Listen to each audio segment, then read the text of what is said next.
Hello students, তোমাদের সকলকে স্বাগত জানিয়ে আজকের ভিডিও শুরু করছি। আজকের ভিডিওর বিষয় মাধ্যমিক গণিত সাজেশন 2026।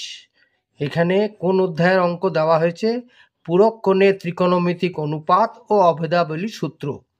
1 নম্বরের অঙ্কটিতে বলা হয়েছে যদি সাইন আলফা সমান 5/13 হয় তাহলে দেখায় যে tan alpha plus sec alpha সমান 1.5।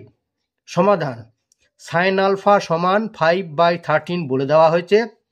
সেখান থেকে আমরা কি করলাম, কস আলফার মান বার করব। কিভাবে না, আমরা জানি অতএব কস আলফা সমান √1 মাইনাস সাইন স্কোয়ার আলফা, এটা হচ্ছে ফর্মুলা। আবার বলছি কস আলফা সমান √1 মাইনাস সাইন স্কোয়ার আলফা সমান 1 মাইনাস, এবারে সাইন আলফার মান তো 5/13 দেওয়া আছে, তাহলে 5/13 হোল স্কোয়ার অর সমান √1 মাইনাস 5 বর্গ 5 5 25, 13 বর্গ 13 13 169 সমান √, এবারে 169 লসাগু হলো, তাহলে উপরে রইল মানে 169 মাইনাস 25 সমান √144/169 সমান √12। 144 মানে 12 গুণিত 12 আর 169 মানে 13 গুণিত 13, তাহলে সমান কত হলো 12/13। এটা হচ্ছে কস আলফার মান। আর সাইন আলফা তো বলেই দেওয়া আছে যে সাইন আলফা মানে 5/13। এবারে মান বার করতে বলেছে, যে প্রমাণ করতে বলেছে যে ট্যান আলফা প্লাস এক আলফা সমান 1.5।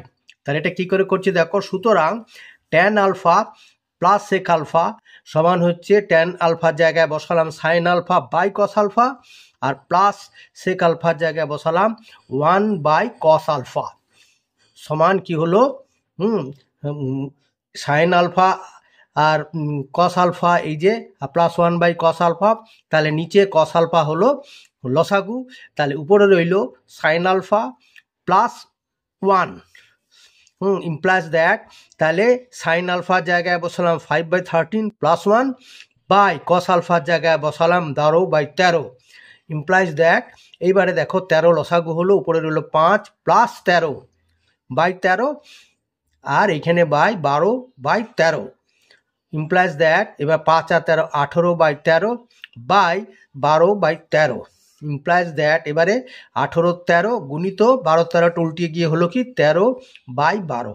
এইবারে 13কে 13 দিয়ে কাটলাম, হলো 1, উভয় পক্ষে 13কে 1, উপরেও 13কে 13 দিয়ে 1, আর 18কে 6 দিয়ে কাটলাম, হলো 6 3 18, 12কে 6 দিয়ে কাটলাম, হলো 2 ইমপ্লাইজ দ্যাট। কত হলো তাহলে, উপরে 3 1 3 আর নিচে 2 1 2 ইমপ্লাইজ দ্যাট 3/2 মানে হচ্ছে একে মানে ভগ্নাঙ্ক মানে দশমিকের আকারে আনলে হবে 1.5। এটাই প্রমাণ করতে বলেছে, তাহলে এটা হলো প্রুভড। ঠিক আছে, আচ্ছা।